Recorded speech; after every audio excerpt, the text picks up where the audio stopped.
Welcome to Big Basket Now presents the RCB podcast. He's managed the biggest football league in the world, the Premier League, of course. He has been the CEO of the Football Association. He has helmed UK athletics, and he has been an advisor to the FIFA as well. One of the most respected voices in European sports circuit. I have with me Mr. Nic Coward. Welcome to the RCB podcast. Thank you. I am blushing at that. That's very kind of you. Thank you very much. Well, I think another way of saying that is this is an old guy who's been involved in sports for maybe too long. Not at all.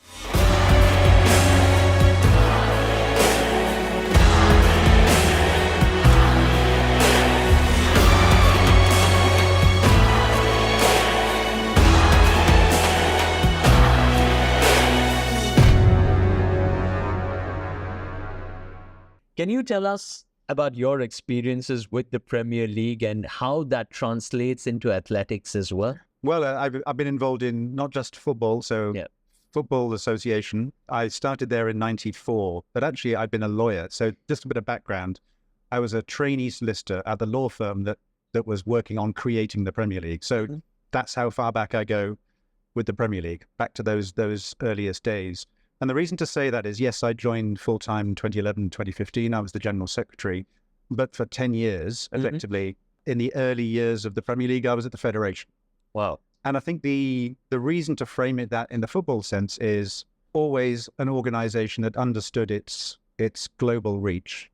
In those earlier years, those setup years, I think less so. But as you arrived into the 2000s, this was a time when the leadership of the Premier League really understood its potential as a piece of global content with broadcast partners around the world. And we don't have to tell that story. The numbers speak for themselves. Will, who I know you're speaking to, he has quite rightly an amazing story to tell in terms of the current day numbers and viewership.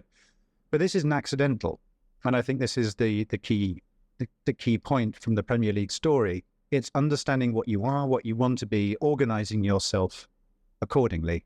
And Premier League has absolutely always been global in outlook. Some people elsewhere might criticize that. Some people will have different views in relation to how they want their property to be organized, what they want as their objectives. And that's great. Always, I would say, because I spend a lot of time, whether in my consulting world now with a business called Portus, who we advise a lot of people around the world, or in my other work that I do with federations and other properties, I will say, let's just look at you.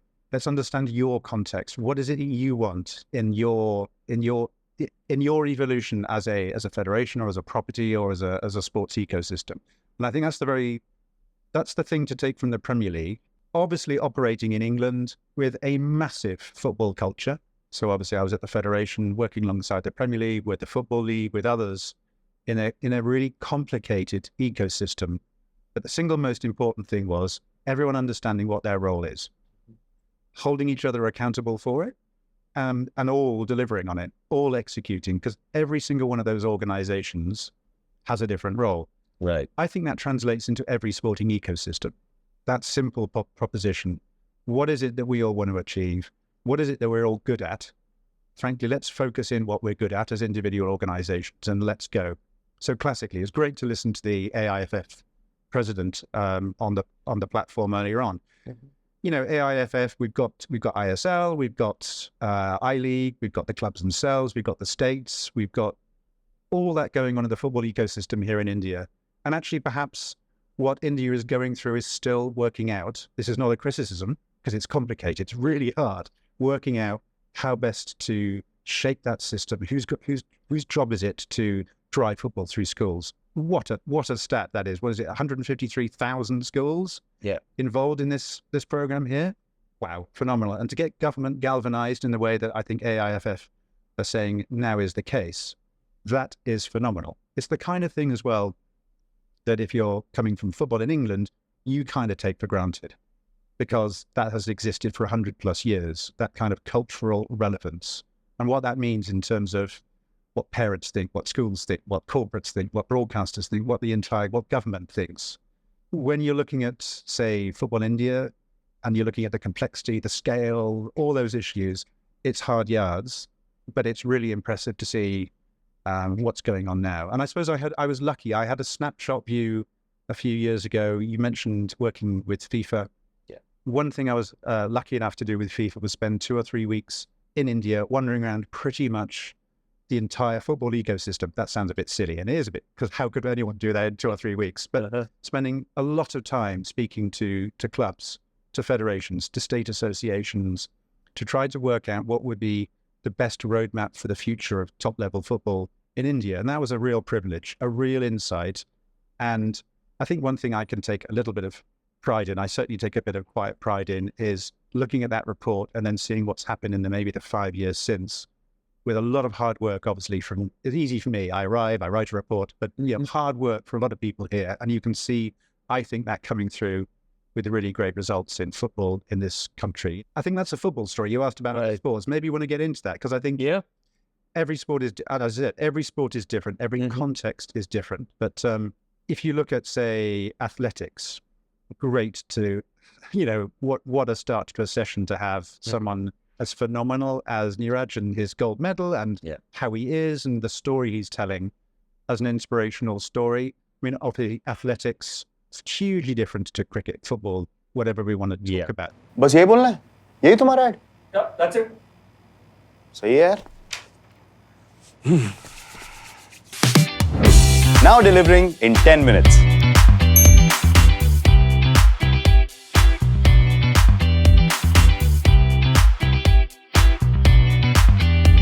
I was getting just to that. While football is a team sport, athletics may involve a few individuals who specialize in a particular sport as such. What's the difference, and how did you go about ensuring that it's treated in a different manner, or is it? Of course, there are differences, because there's difference in every single sport, every single sporting culture, environment, context. Everything is different. And anyone who says otherwise, I don't think gets it at all. And certainly that's my very strong view. Arriving in athletics when I did, and this was the period roughly around Tokyo. So a 2-year period, essentially a sport in the UK going through some difficulties. My job was to come in, stabilize, sort some things out, and Extinguish the fire. And exactly. And well, that's a really good. So a deeply respected journalist in the UK called Matt Lawton. He likened me to a guy called Red Adair. Now, that name won't mean much to people, but for someone of my age, this was a guy who became famous for basically capping, oil on fire, big oil wells on fire. That was his job. And maybe that's how it felt at the time. Athletics, though, track and field, very different, as you say, individual. But that's not, I don't think, the key difference. I think the key difference is where athletics comes from. And I don't know where, the situation in India. I do know about the UK. I think if I can bring it to India, and my perception is, whereas in the UK, a lot of athletics funding the stimulus has come through public money. And that's created a certain kind of approach and structure around sports, ultimately the athletes, to enable them to devote themselves to being the best they can possibly be. Here, what really impresses me is like what people, JSW, I guess, is, if we're talking about gold medalists, we should tip our hat to not just them, but the others from the private sector who've understood what this can be, and here I am in this amazing facility here. So, we're in the home of that kind of movement and momentum that's going on in the Indian sporting system. India will host the Olympics. I can afford not to be humble about this. I can say India will host the Olympics. So 2036, probably, perhaps, hopefully, I would say. The stimulus that will have, rather like when in 2005, the London Olympics was awarded for 2012, the stimulus that creates for the system here will, I'm sure, be supercharged in comparison to what it did in the UK. I think the fact that there's this significant investment already sets up India and the Olympic sports movement to have phenomenal success, but it has to be over a long term. So yes, I think the what is happening here, what's happening elsewhere around the nation to build a serious centers of excellence, to develop talent, to deliver medals, and all the good that will do in terms of, I think, delivering the messages to ultimately mums and dads, isn't it? I mean, I think Niraj tells a story about his uncle. Yeah.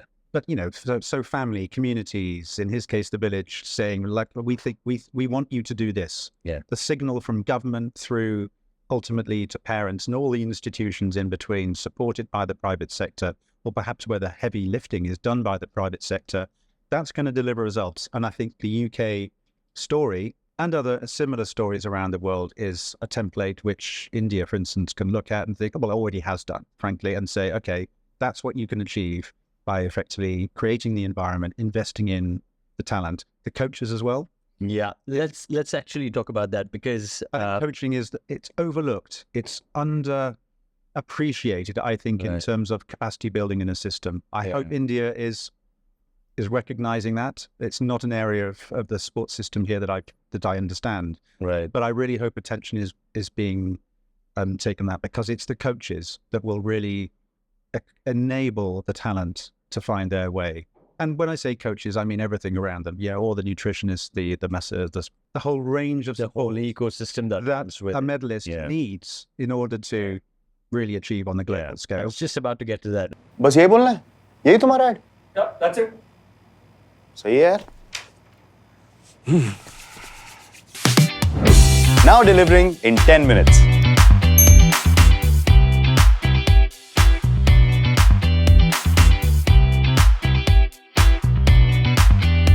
What are some of the basics that need to come in to create a global powerhouse in athletics, Nick? Well, I think you've got it in India already. The signals are there, and the medals. I think it's. Look, it's tough. It's a globally competitive environment where there's going to be one gold medal in these disciplines.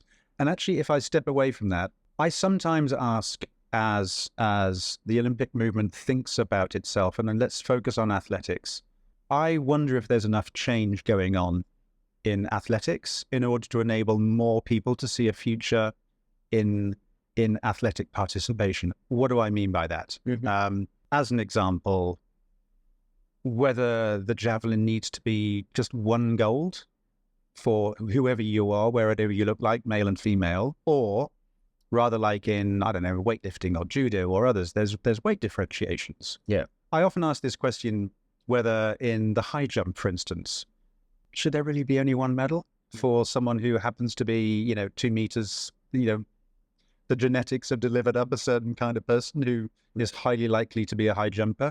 What about all those people who could be actually seriously performing who are 1.8 or 1.6 meters? Why not? And I think some of the thinking like that, which populations, here we are in the south of India, I doubt there will be many in this population, as vast as it is, who will look at themselves versus a 2 meter high jumper from wherever else in the world and think, right, that's my destiny. It's hard because there's got to be sight as to what you want to be. Back to my point about signals. Wouldn't it be different? Wouldn't it turn lights on in people if there could be an expectation? Okay, I'm a short guy, but actually I might be able to outjump anyone else of my height in the world. Yeah. Isn't that worthy of recognition? Isn't that a stimulus that the world it's a story would really respond to? Yeah. And I can say this because I spent only 2 years in athletics, and I've spent much more time on the show side, if you like, the sports entertainment. I've spent a lot of time in the participation and development side, but I've also been privileged to spend time in the entertainment side. As much as I love the games, having been a fair few times, I do wonder whether we're doing the talent the best service we can, really. If I am the gold medalist in the javelin, on the day I'm winning that gold, there's a lot of other stuff going on in the stadium. Mm-hmm. Am I really doing the best service to highlight this amazing talent? And true of all the Olympians, say, why wouldn't we be taking things out of a stadium and putting them, lights, camera, action? Yeah. Maybe we'll go on to Kabaddi and the Pro Kabaddi League. But when I look at what that sport has done to take the humble sport that maybe everyone kind of had an idea of and turn it into, modern India, if you like. That was the ambition of Star when they took this on. And I look at that and think, why can't that be done in, say, Olympic disciplines? And what would that do for people to think, that's something I want to get involved in? What would that do for parents thinking, that's something I want my kids to be thinking about, whether that be athletics or football cricket is a given. Let's put cricket to one side. Yeah. But just changing the narrative, building something different to create something really exciting. Yeah. And I think it's those one-of-a-kind stories that can make a huge impact and cause a huge ripple, right? Let's talk about the times when you were running the biggest football spectacle in the world, the Premier League. Any anecdotal stories as such that you may want to share? Well, one thing I would never say, and even the chief exec at the time would say, no one should claim to be running. I mean, this is a massive collective effort, because let's face it, I think that's the key, and Will will have touched this. He certainly did on the stage. This is something that is utterly believed by the Premier League. It is there for the 20 member clubs at the moment in time to do the best for the league and therefore for all, to create this staggering sports entertainment, which is so precious to so many people, whether home in the UK or around the world, in lots of different ways, but important ways all. And that's, I think, the first point. Whether I can turn that into any anecdotes that I can share, probably not more widely, because that's, again, I think another hallmark of a really strong organization. Right. You do the hard work as an executive, whether you're at a league or the club, but I'm going to stick with the league, and you do that away from the glare. You are, the stories you want to tell are the stories of the great talent on the field of play. Plus the managers, the coaches, but that's the story. The story isn't what some guy in a suit sitting in the office at the Premier League offices has done or has not done. I think if you observe, as I have over the past 25 years, high-performing sports federations, high-performing leagues, high-performing properties through clubs, I think that's one of the hallmarks of those who succeed. I can say, if you look at the NFL, if you look at NBA, if you look at, for instance, those the top franchises and bring it across to the IPL, the hard work is done behind the scenes to ultimately deliver a show. Right. So modesty is a key part of it. That's really well put. Yeah, humility, modesty. It was really interesting. I was with Brighton Hove Albion, Premier League club now for 6, 7, 8 years. There's a chief executive there called Paul Barber, who I worked with at the FA 20 odd years ago. And he put on a day for us, me and my Porter's consulting colleagues, which was unbelievably special. And his starting point was a 3-hour open conversation about what has enabled Brighton to become, what it is now, which is a team that, top teams really don't want to be playing. Because they are seriously performing. He tells the story of that really hard work, massive investment in every sense, but he gives the 25 things to think about. One of them in there is stay humble. Right. That is stuff that you would recognize, and Paul would be the first thing to say that these are not insights which are, it's not intellectual property that no one else knows about, but for his club at this time, with the incredible owner they have, with the aspiration, the vision, staying humble, despite being in the Premier League, and you can get quite carried away about being a Premier League club, staying humble, executing relentlessly. I think one of the ones which really hit me is what I believe to be true as well, is taking the tough decisions early, which is a lot about planning. It's a lot about really understanding your business. And again, I'm sure if you look at IPL franchises, BCCI itself, other successful sports organizations, it's no different to any other sports successful organization. Generally, all these things are well understood in the corporate world, and of course they apply across into the sports world. Certainly that's how the EPL thinks. I think a lot of valuable insights were shared there without the help of any anecdotes as such. And you did a great job at that, Nick. Job well done. Did I avoided? You certainly did. You certainly did. बस यही बोलना है, यही तुम्हारा add? Yeah, that's it. सही है यार. Now delivering in 10 minutes.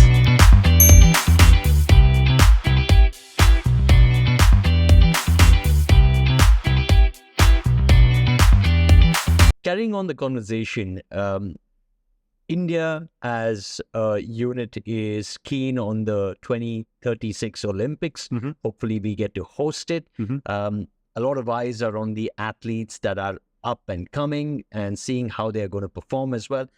I want to understand, how does the rest of the world take it? And are you keeping a close eye? How does an athlete like a Neeraj Chopra, for example, create a wave? And how is that absorbed around the world? Well, he already has, so I don't think he needs any advice from me, and the people around him are doing a great job.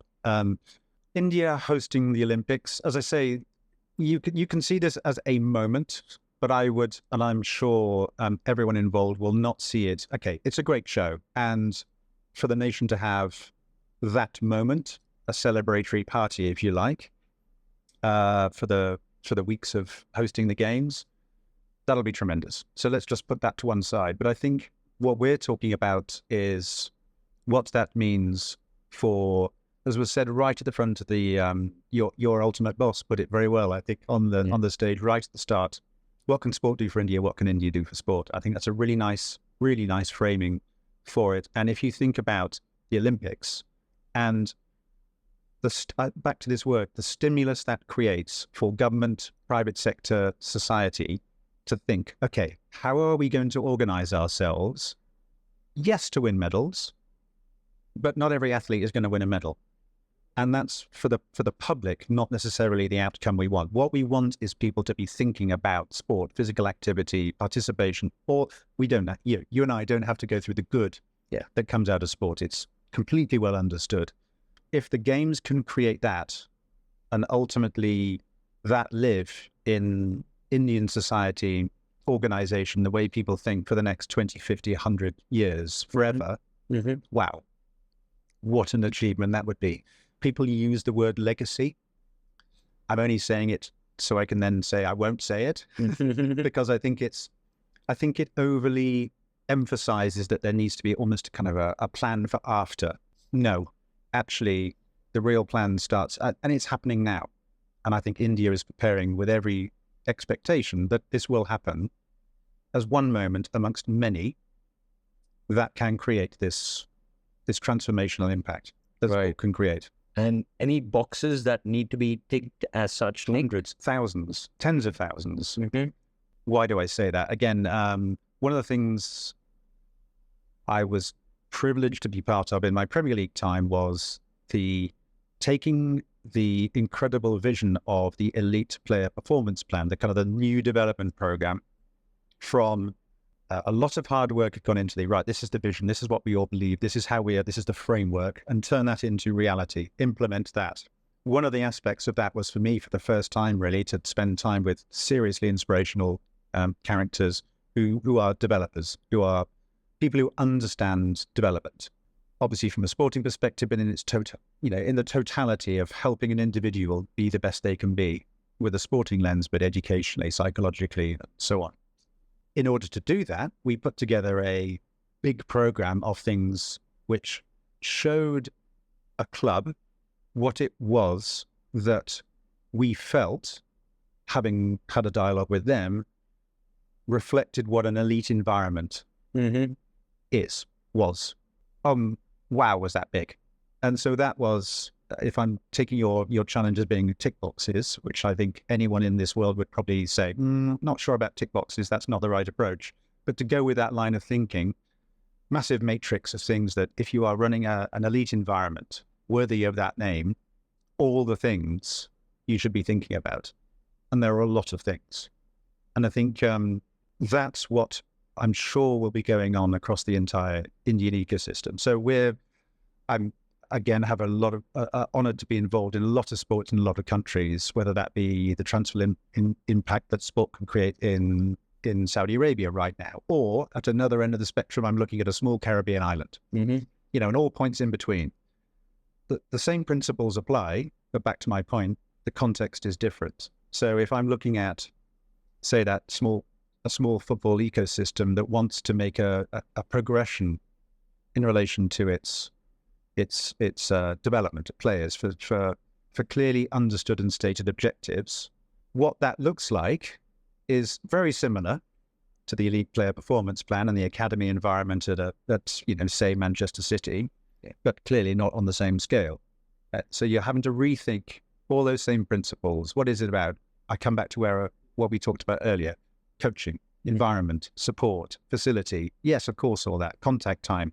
All those fundamentals are all there, wherever you are in whichever system you're operating in. There's no magic in that. I mean, that's well understood by developers. But I think people in the roles that I've had, maybe, I often wonder this, whether people who come in as executives into sports, in whatever business, should spend time really understanding the output from this, which is developing talent and, performance on the field, Right. or on the court. That's ultimately it. And sometimes you do wonder whether people involved in sports have really taken the time to fully understand that discipline, or at least get a good enough understanding of it. Because ultimately that's the business. True. This is not your first time in India, I'm guessing. I'm full out. Maybe 50 times. I'm 50 times. I'm guessing.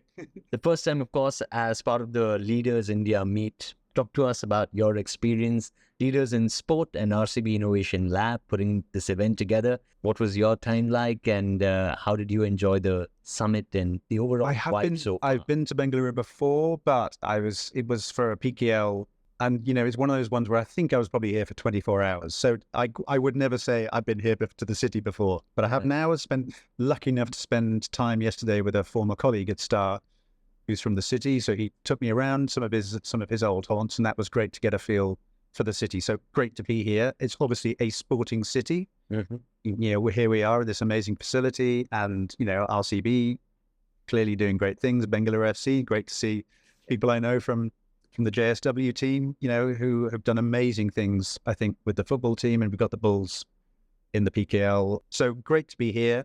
Leaders, I've known the Leaders team a very long time. It's great to be here for the first one in India. I've been in Abu Dhabi, I've been in London, I've been in New York previously for previous Leaders sessions. And I hope everyone will come away from this with the feeling that I have every time I go to a Leaders event, which is I've learned something new, but most importantly, I've met people who I want to have a conversation with, and they want to have a conversation with me about how things are in lots of different areas of this world in which we operate, the global sports system.